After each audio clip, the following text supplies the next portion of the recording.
So one of the big things we've been seeing a lot of sellers facing lately is bogus counterfeit complaints. And so these are primarily coming from brand protection firms that are not law firms. Usually they're software providers.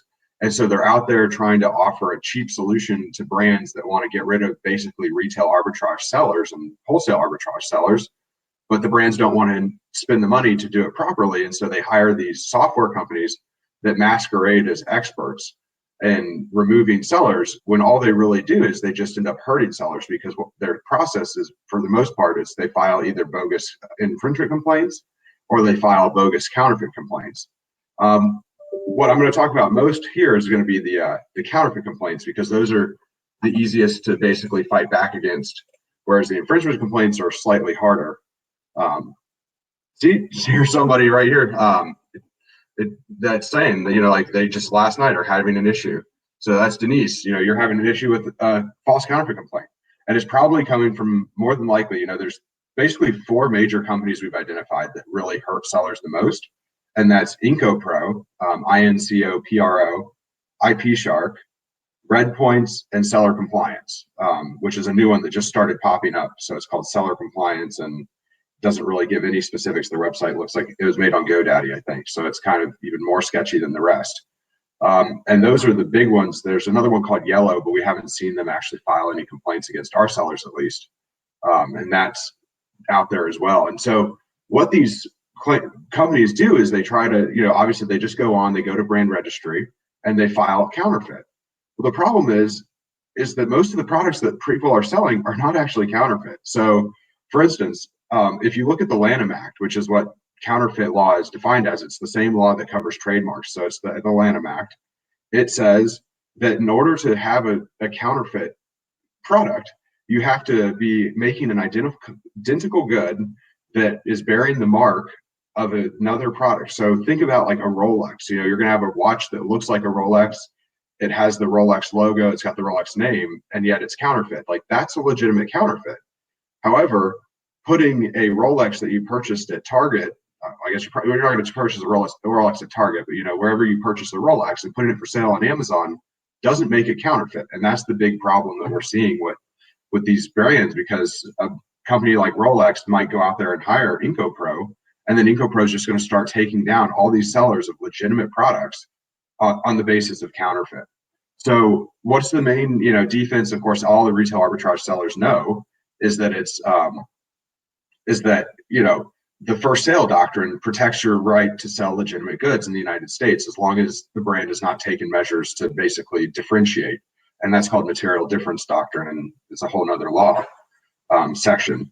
But as long as the brand hasn't taken those steps to do that, you're allowed to sell the goods as new on Amazon. And so under the first sale doctrine, and selling a product using that first sale doctrine protects you, because the fact that someone can't just claim counterfeit because they don't like the fact that you're selling it below MAP, or you're selling it that you bought it, at whatever store you purchased the product, and now you're selling it on Amazon and they didn't want it to be sold there. So we have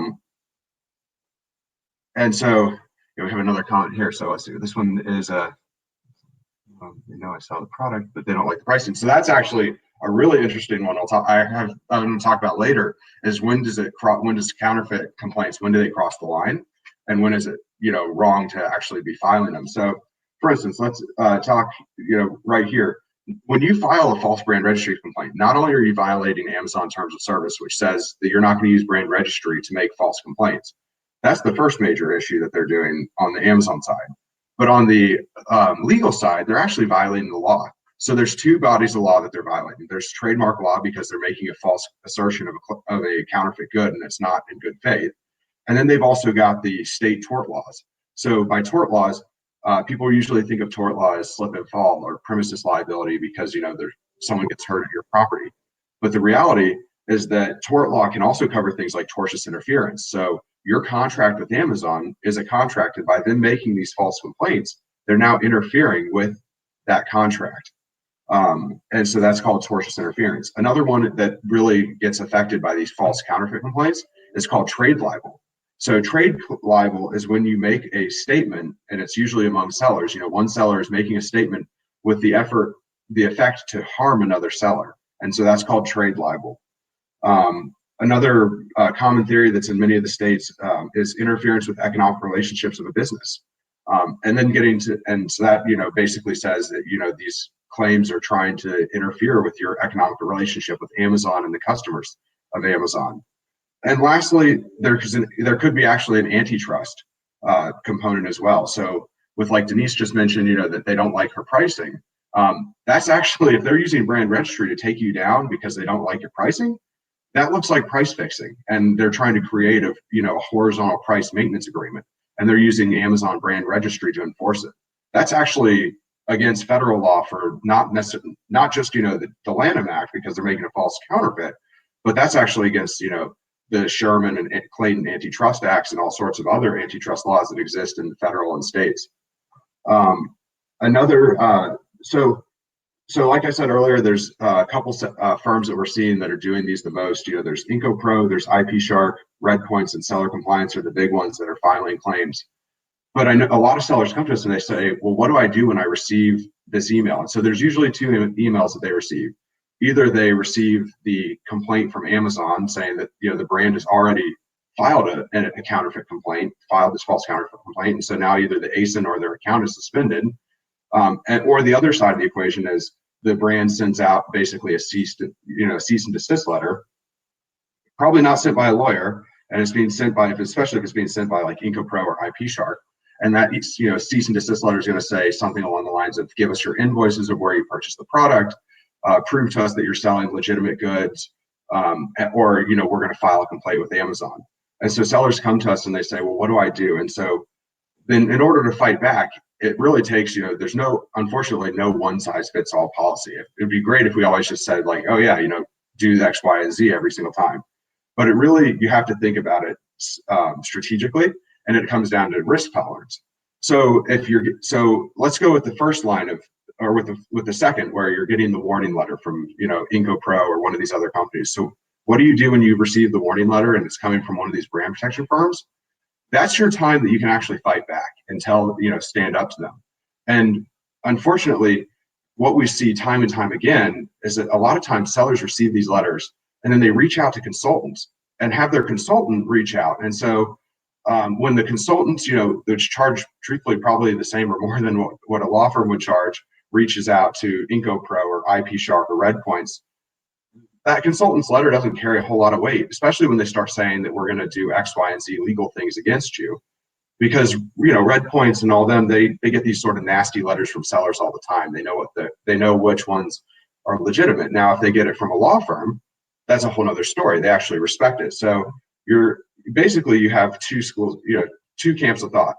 One thing is you never want to apologize, because sending an email to one of these brand protection firms saying, oh, I'm so sorry, I apologize, will you please retract, will certainly not get them to retract.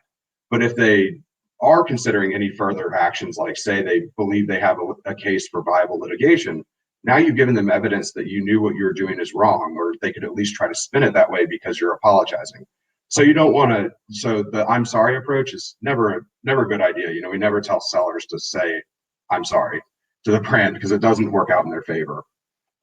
If you do hire a lawyer, make sure you hire someone that knows Amazon, have them go out there and write a letter back to the, to Redpoints or a letter to IncoPro, and let them know that if they file this baseless counterfeit complaint against you, that you're going to take action against them, because it's actually not just Redpoints that's affected or, IncoPro. Well, they're liable because they're filing the false complaint, but the brand that hires them is actually liable too. And so what we're seeing more and more of is sellers who get these false complaints actually suing the brand and suing these brand protection firms and trying to get restitution from them. So you can recover your lost profits, you can recover your attorney's fees. And in some cases, the courts are starting to award punitive damages now. It's not as common, but it is possible. So you can actually, really hit them where it hurts, which is hitting them in the checkbook and making them pay up if they keep making these false complaints. But that all comes down to making sure that you don't do anything on the front end that puts you at risk. So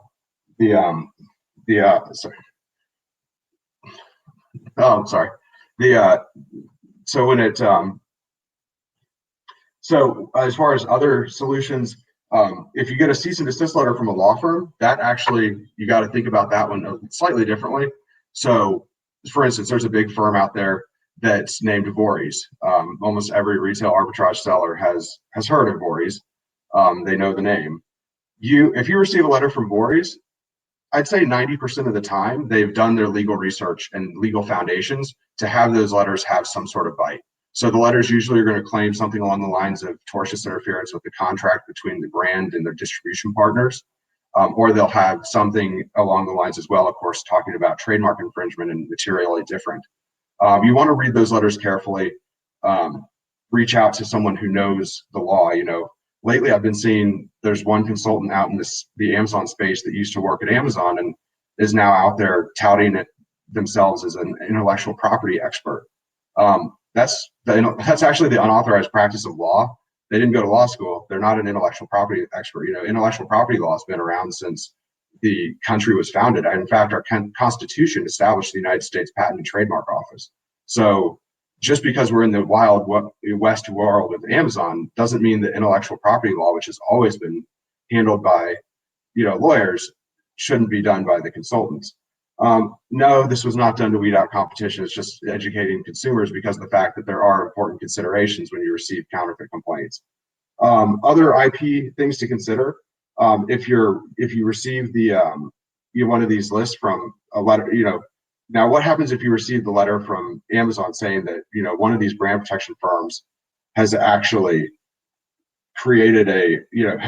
filed a false brand registry complaint? So now either your account or your product has been suspended, and it's one of these fake brand registry, fake counterfeit complaints. What do you do in that case? First thing you need to do is get your notes together. So if you're selling a legitimate product, get your documentation together to make sure that you have your receipts, that you can prove that it's authentic. That's important for two reasons. One, because it makes your case much stronger when you can show that, hey, this is actually legitimate product. You can send that to Amazon and it may get it reversed. On the other hand, if you ever do have to threaten litigation, that's something that you can actually use to say, see, this is all we purchased this product from Walmart. We purchased this product from a legitimate wholesaler. These are all authentic products. They're not counterfeit. So this company made it in bad faith, especially if they make counterfeit complaints without doing a test buy. Other things to think about too is when they make these complaints, as far as how to get them back, is to take a stand against them. So if you receive, when you're taking a stand, the other thing to think about is also to start quantifying your damages. So start counting up. If you normally make $1,000 a day on this ASIN in profit, and they filed this false complaint and it causes you to be kicked off, and you're kicked off for 14 days, keep a track of it. Show, if you have proof that you can show that, over the last 90 days, this was your average daily profit, and now you don't have that because you were kicked off by a false counterfeit complaint. Absolutely keep track of that, because you can use that to go back at these brand protection firms and basically turn the tables on them and say, not only are you going to retract, but you're going to pay up because of the fact that you made this complaint in bad faith and you knew that you were making a baseless complaint. So here's all our damages. Attorney's fees too. So if you hire an attorney, that's part of your damages. Other things that common things that people don't think about, if your account gets suspended, it's not just the product that they tagged then. Now it's your account suspension, what your account revenue is. So your costs associated with lost profits on the account for how long it's down, that's all damages that you can go after these companies for. It makes your letter to the companies much stronger when you come back at them and say, not only did you file this baseless complaint, but this is how much it cost me, and you're going to retract, than if you're just sending them a scary letter saying that the first sale doctrine is what I rely on. The other thing to consider in terms of damages if your account's shut down, interest. If you have to take out a line of credit or a bank loan, or you miss a credit card payment, all that is considered damages. So you really want to talk with your legal team, not trying to self-promote, but talk with your lawyer, whether it be one of ours or anyone in the space. Talk with them and let them know that these are all my damages, so that they can properly guide you on what the best course of action is. Because unlike Amazon, the arbitration clause doesn't apply when somebody else has made a baseless complaint against your company. So you can actually sue Redpoints, or you can sue IncoPro in court for what they've done. Actually, there's another lawyer who is a seller. She's a big retail arbitrage seller, and she obtained settlement from IncoPro because she was able to prove that they made a counterfeit complaint in bad faith. And so she was able to hold them accountable for this, false baseless complaint. Other things to think about when you receive one of those counterfeit IP complaints, look at where it's from. If it's coming from a Gmail account, you might, start doing your due diligence and see if the Gmail account actually is affiliated with the brand. That might be a basis to go to Amazon without hiring somebody and getting, pointing that out to Amazon that it's, this person's using a Gmail, it's probably a Chinese competitor. Other things that you can look at it though is, if you do, for instance, if you receive a counterfeit complaint and it says it's coming from a law firm, probably want to take a second look at that. And, if they've already hired a law firm to file a brand registry complaint, you probably want to think about looking at least having a consult with an attorney to figure out what your options are, because they've already lawyered up. So you want to just keep that in mind, And of course, like I said before, don't apologize. That could be taken as an admission of guilt, and it doesn't help you in any way. And also one thing too is don't necessarily send scary letters back to the brand saying that you're going to do all these sort of things if you've never done it before. So because, if you send a letter to the brand's legal department or even to the person that filed the complaint, you say you're going to sue them, then they may come back and say, oh, we're not going to talk to you unless you have a lawyer. So if you are going to take the road where you want to be nice with them and try to play nice with the brand, start off being very cordial, don't admit anything, but don't make threats in your first email to the brand as well. How do you avoid suspension? If you get a warning from the brand, really think about your options. Think about your strategy of what you're going to do. Some of these warnings mean nothing. Some of them actually, when they say they're going to file a brand registry complaint, they do come through with it. In either case, print it out and save it, because if they file a baseless brand registry complaint, you now have proof that they filed a brand registry complaint in bad faith and it wasn't accidental because they gave you this warning. So it's, again, evidence that strengthens your case for reinstatement. Let's see, formulate, strategy, think about what the brand's alleging. And like I said, though there's no one size fits all advice, and that's kind of the gist of what I wanted to talk about. But now I wanted to open the floor so that everyone else has Q&A.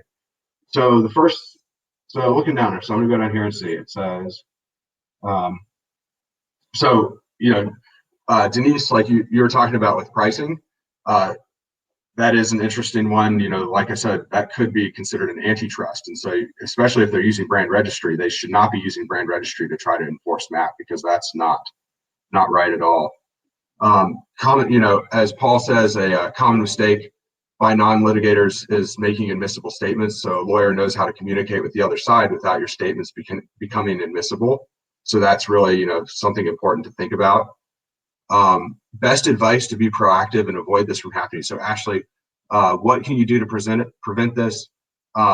First off, make sure that, there's tools out there that you can actually check and see which brands are really aggressive. There's a toolbar that you can now install in Chrome, I believe, that tells retail arbitrage sellers if you're buying a brand that is known to file these false brand registry complaints. So that's the first line of defense. You can also Google in the seller forums.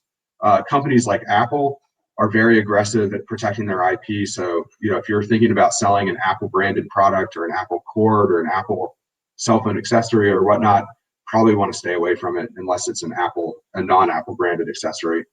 Another type of, other sellers that we've seen that are really aggressive in the beauty space, they're getting more and more aggressive. Think like the L'Oreal's and the big companies there, to think about, those can be, so really do your research. Google on the Amazon seller forums. A lot of times people will talk about which companies are known for causing these brand registry complaints that hurt sellers. And if you see that this company is known for doing it, you might not want to do it. Another strategy you can even use is go to companies like IncoPro and Redpoints and IP Shark and look at their current customer list. Because if you see that their current customer list includes, XYZ company, you're going to look at it and go, yeah, I probably don't want to sell that product then, because that they're going to be enforcing it, and it could turn into a headache, and it's more cost and headache than it probably is worth. In terms of any service to prevent it, unfortunately, there's nothing to prevent the suspension unless you proactively, reach out to the firm. So like when some of our sellers have gotten cease and desist letters from IncoPro and Redpoints, I responded back with cease and desist letters back to them, telling them that if you file these complaints, we're going to take action against you. And that's gotten them to basically just, they go away. They go for the easier fish. Another consideration is if you do get, suspended, is that you want to, and Amazon says, we're not going to reinstate you without a retraction from the rights owner. That's a time that, if you want your first contact with them is either should be yourself or it should be a lawyer. Like I said, if you do it yourself, be very respectful, but don't admit anything, and just, ask them what does it take for reinstatement. Don't for them to retract their statement, but don't make any admissions like I was doing X, Y, and Z.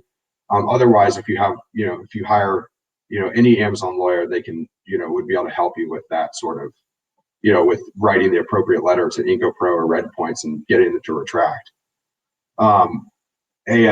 See.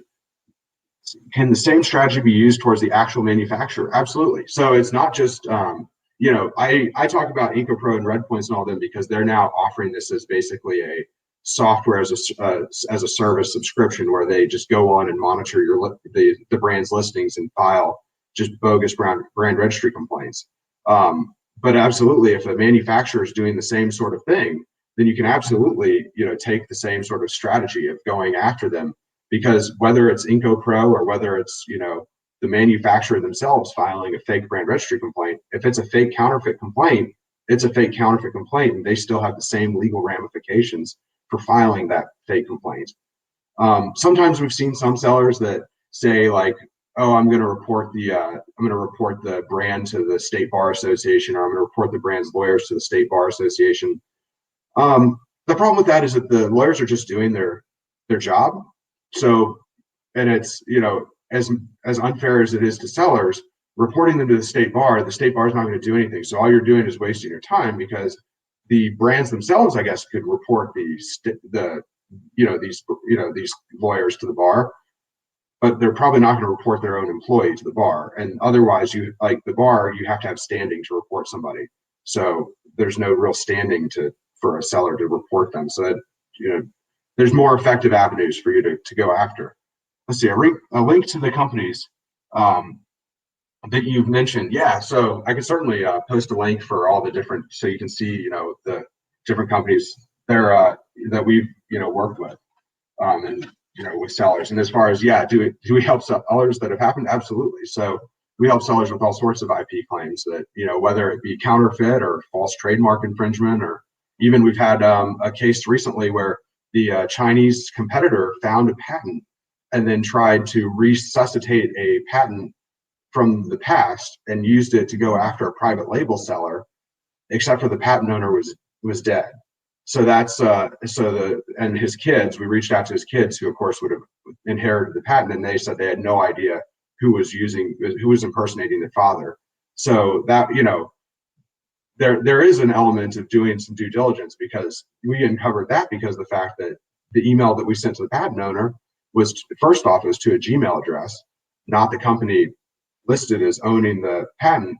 And second of all, the email that came back basically said that they were never going to retract, and that, Amazon was the judge and jury, and it was written in broken English. So of course it was a very, very easy to figure out that was not a real patent owner from the United States. When his kids clearly grew up in the United States, they wouldn't, withdraw. So Denise says she wrote back last night to Amazon's request for invoices. What's a reasonable amount of time to expect to reinstate? So it really depends on how backed up Amazon is. So it can take anywhere from 12 hours all the way up to, we saw lately with one IP complaint that was a bogus counterfeit, the IncoPro agreed to retract it within 24 hours of us contacting them, but it took Amazon about 8 days from start to finish for them to actually reinstate the listing. Now, on the other hand, we are working with the seller now, because the seller, she was pretty mad about this being down and losing out on all that profit and all that revenue. And so now we're working with her to formulate what the strategy is that she wants to go after IncoPro for that 8 days of lost profit. So it's a really interesting case that's developing on that front. In terms of suspended numerous ASINs. So I'm happy to talk to you as well, Denise. Just give me a call anytime. I think you probably have my cell phone number. If not, I'm happy to give it to you in a private message. Um, as far as I don't know. So let's see. I guess not all the comments for some reason are showing up here. Let me try again. See if it's so. Will you provide? So all right. So how about any other questions that anyone had? Okay, who has a question? Oh, okay, Denise, you do have. Okay, awesome.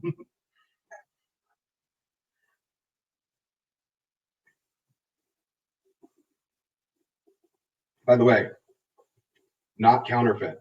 It's, even though it was sold on Amazon.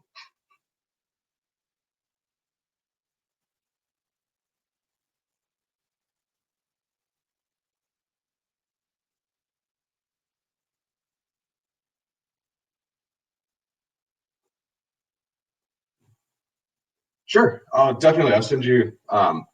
If you want to, so two things. If you want to reach out to us, we've got a toll-free number. If you want to write it down, and I can also send it to you in a private message, but it'll probably go into your other folder. But it's 833 Ecom Law, so it's really easy. ECOMLAW, so 833 Ecom Law. Otherwise, I'm Jeff, so Jeff at ecomattorneys.com. So Jeff, JEFF at ecomattorneys. So that's probably the best way to reach me is either by phone or email. Phone, of course, you'll get one of the receptionists, and she can take down all your info, or he can take it down. By email, you can email me 24 hours a day. I check it all the time. So that's the fastest way to reach me. But I'll go ahead and send it to you in a private message as well. ECOM, so ecom, so like e-commerce, so ECOM.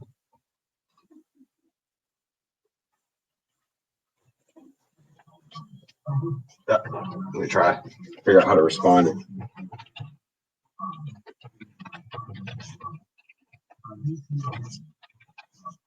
There we go.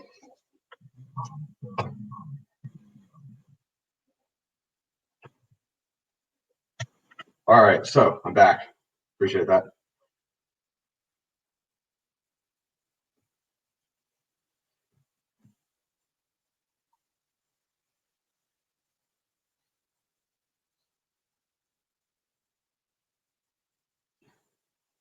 All right, Cindy, thank you. Appreciate it. And thank you, Antonetta. I appreciate the feedback.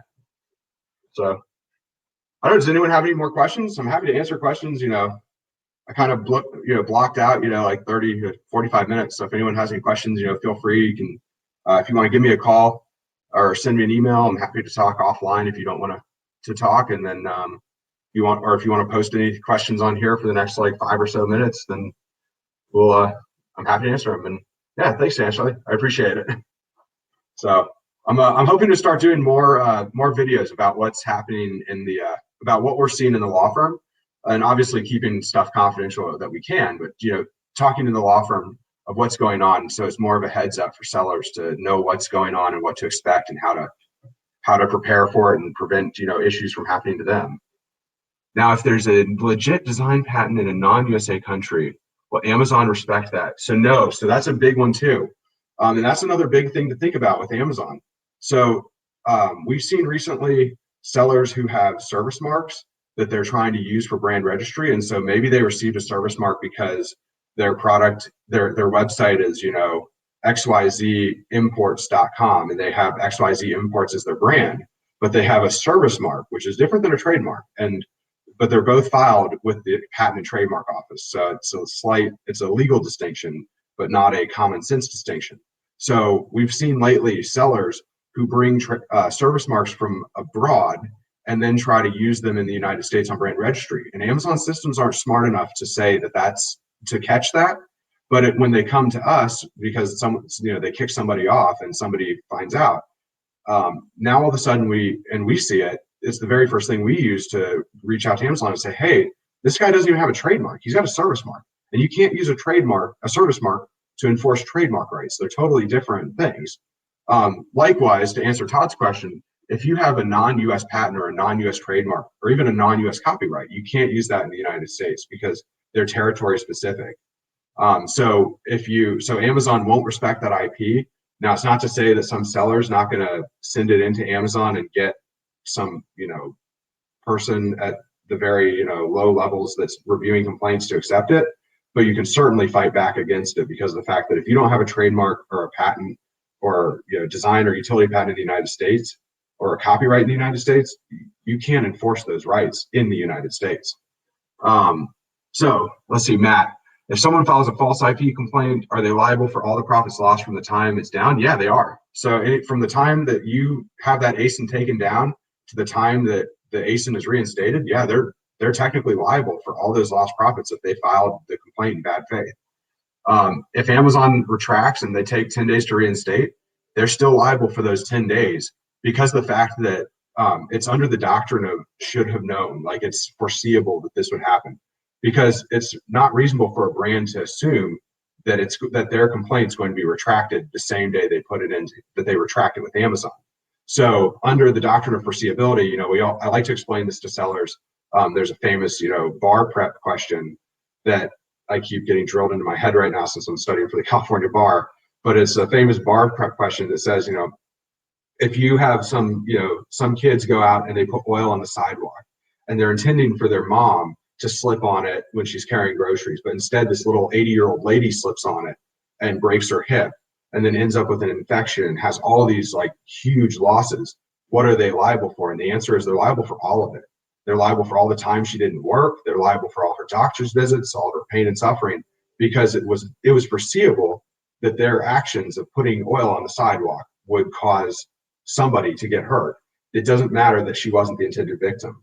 So if one of these brand protection companies or a brand is filing a bogus counterfeit complaint, they should know that it's going to hurt a seller, and the courts are going to say that they should have known that it would hurt the seller, and that the fact that it takes Amazon 15 days to respond is irrelevant because that's a risk that they took by filing that complaint instead of filing it through the proper channel, which is, truthfully, the brand should have hired a lawyer to sue the sellers. If they were wanting to take it down, they shouldn't cause someone's account to be suspended.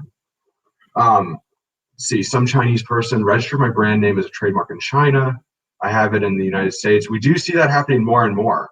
One of the big threats that's happening, that is happening with the Chinese trademarks, is factories are actually going out. So when you have your product and it's made by your Chinese manufacturer and it's becoming really popular, some of these factories that are unscrupulous are actually registering the trademark in China on your US trademark and your brand name that's on the product. And at first it doesn't make much sense because you're not selling in China. But the reason they're doing it is because if they register your US trademark in China as a Chinese trademark and they own it, then if you try to go to another factory and have your products made at a competing factory, they can have all those products seized by Chinese customs as being counterfeit because they're infringing on the Chinese trademark. So, one of the things that a good friend of mine, Carlos Alvarez, who runs the Wizards of Miami group, says is like he tells all his clients, and whenever he starts a private label brand, and all the clients he works with, he tells them you need to have a Chinese trademark when you file a US trademark. And the good news is that it's actually really easy to file that the Chinese trademark. It's very cost effective as well. So if you think that you're going to expand into Amazon's global marketplaces, we can actually help the clients file their China trademark, their Australia, Japan, European Union, all the different marketplaces that Amazon has trademarks on one trademark, international trademark application. So you're able to save and pay one lawyer filing fee and then pay one international filing fee and then just pay for the countries you want. So it's a really it's really cost effective to do it all at once compared to doing it one by one as you expand in the Amazon global markets. I hope I wasn't the one being triggered. I'm not sure. Threats. Otherwise, I didn't think I answered that last. The threats to be aware of is just watch out if one of these Chinese manufacturers registers your trademark. If some Chinese person did register your brand as a trademark in China, that's going to be a tough one. Unfortunately, to try to get it invalidated, you probably would have to talk to a Chinese lawyer. So that way you can, that knows Chinese law, because obviously, we're only licensed in the United States. We can help companies get trademarks abroad because of the fact that there's an international treaty that we utilize, but we can't actually sue, a Chinese manufacturer to invalidate an existing Chinese trademark. So it's just something to be aware of. So thank you, Carlos. I appreciate it. So let's see. The other, let's see. So when did this all start happening? What's their motive? All the fake counterfeit complaints really started happening when Brand Registry 2.0 came about. And unfortunately, I think it's going to start happening more and more as Project Zero rolls out. The motive is that the brands don't understand Amazon. They don't know how to control their supply chain, and they don't know how to control the listings. And unfortunately, they have these companies out there now, like these brand protection firms, that are out there peddling this notion that you can just knock people off with one click. And until sellers start really suing these big brand protection companies and these brands for these actions, their motive is that they know that most sellers won't fight back. So if they can, in 5 minutes remove 100 sellers at virtually, only the cost of their time and, the little energy that their computer uses, then they're going to save a ton of money compared to actually going out and removing sellers one by one and playing whack-a-mole. And they know that in most cases, most of these sellers, like if they say you only have one unit of an Apple cord, you're not going to hire a lawyer because you have one cable of a cord that you want to get the retraction, unless it causes your brand to get taken down.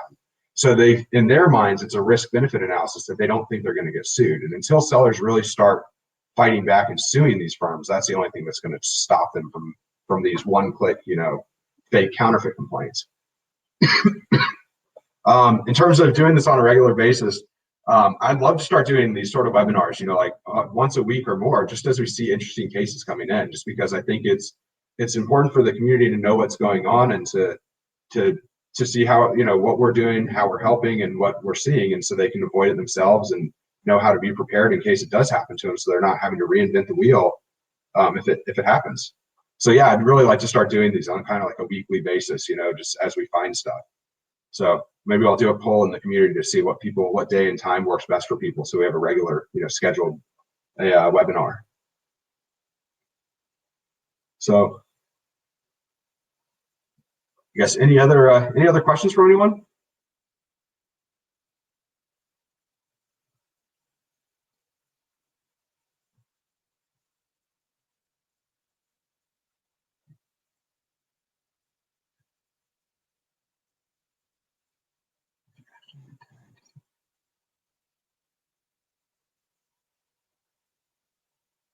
So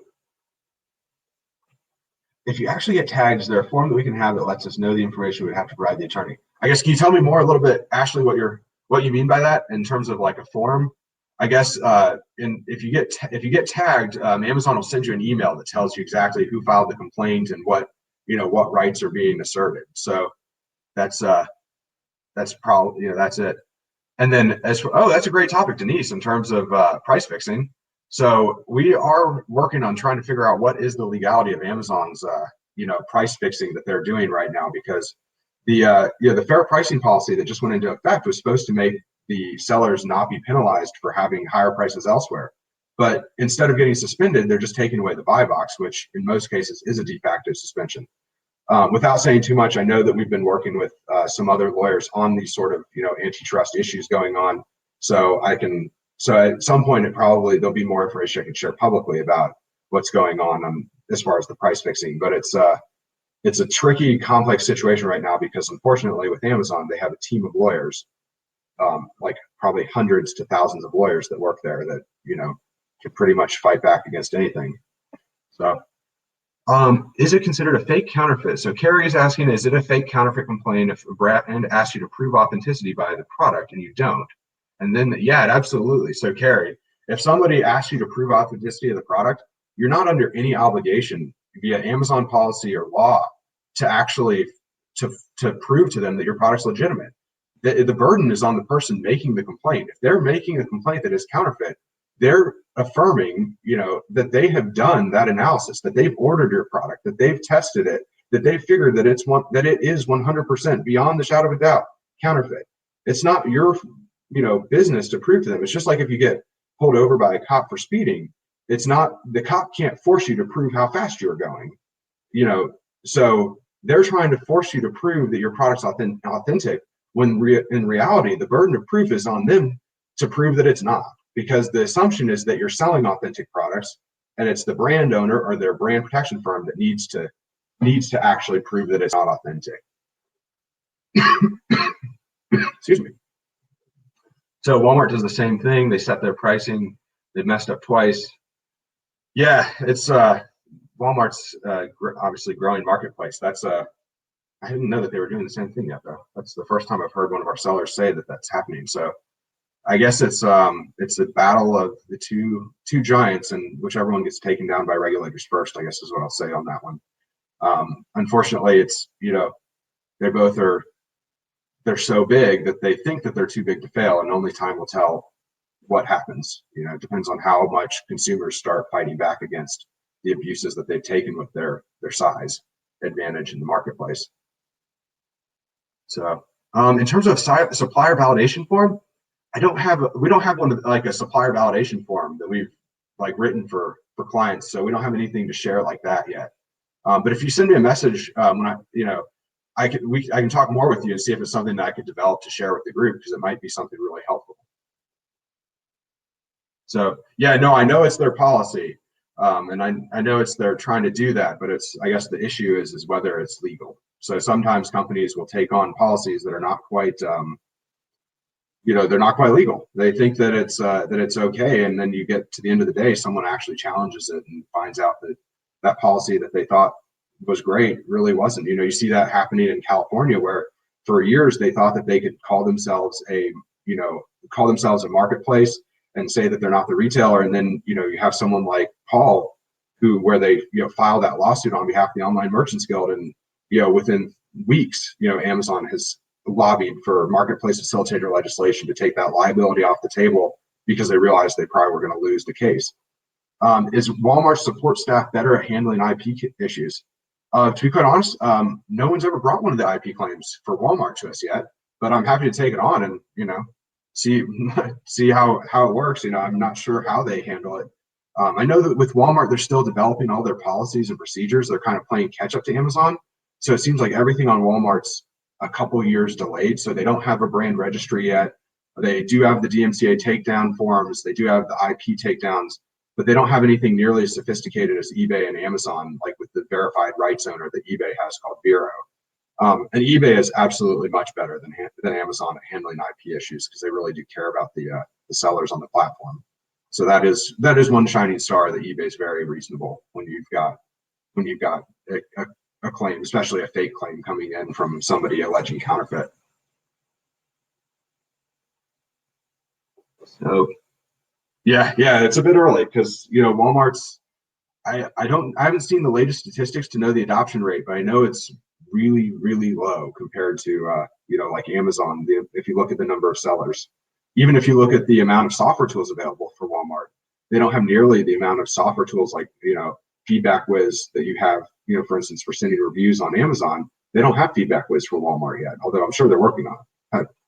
So it's over time, they'll get more and more repricing tools, feedback tools, everything else, and then it'll start to be better. So let me see. I'm just gonna close this screen for a second and Google the Chrome extension that I was talking about. It's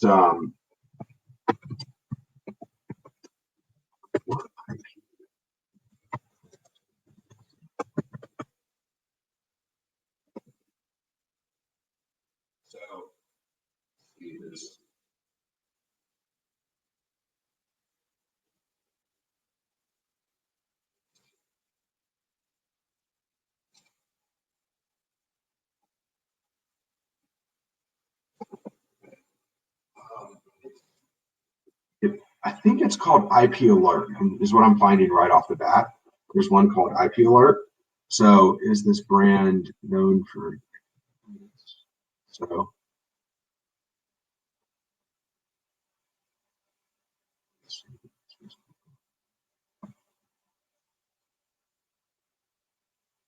let's see. Trying to find this. I'm just reading through this one site, which is the one that was talking about it. So I'm just trying to find the name of this tool. So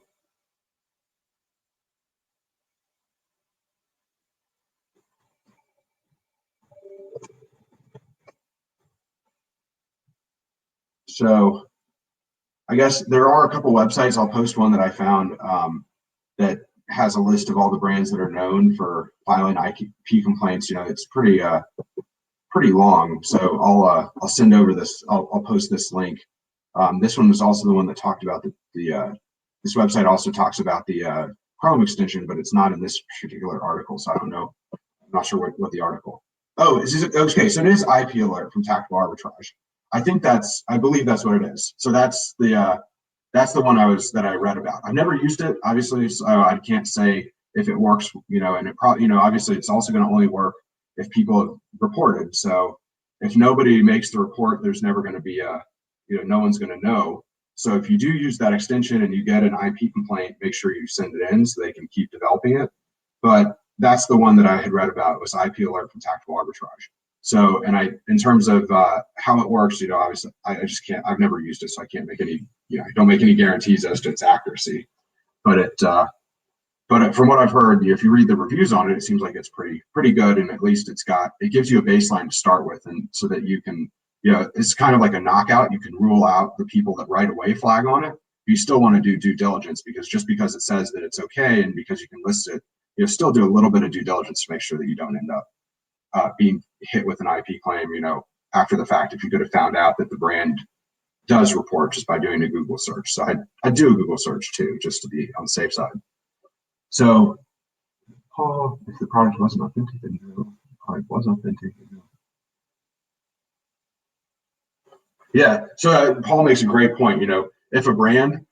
If you're actually selling inauthentic products and a brand asks you to prove authenticity and you don't, and then they file a complaint, that doesn't make it baseless, because, just because if you're selling inauthentic products, then they have every right to file the counterfeit complaint. It's only if you're selling, legitimately sourced products, you bought it, retail arbitrage, online arbitrage, wholesale arbitrage, whatever type of arbitrage that you're buying it and you're selling it, and it's a legitimate product, that it's reckless for the company to file those fake IP complaints alleging counterfeit.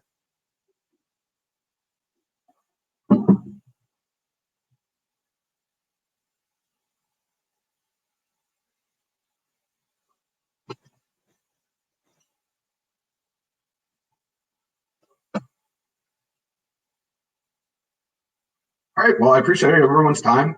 And I'll go ahead and I'll put in the comments, I'll put my contact info and my email. If you guys have any questions, also you can, I'm on Facebook, obviously, because I posted it. So if you want to send me a private message, that works as well, Facebook Messenger. And yeah, again, if you have any questions, happy to talk to you. Thanks, y'all. Looking forward to the next webinar that we do. Looks like if you guys want to, come up with some suggestions, feel free to post, send me a message if you have ideas for cool webinars, and I'll try to incorporate it. Otherwise, like I said, I'll keep trying to find stuff that we're seeing, on the battlefield here. Do I have a YouTube channel yet? No, actually, Carlos, who, if you saw earlier, Carlos Alvarez, is helping me set that up. So I'm setting it up today. It says I have 24 hours to verify, and then after it's verified, I'll upload this video to YouTube. So I'll start that YouTube channel. All right. Well, thanks, everyone. Hope you have a great day. All right. Bye.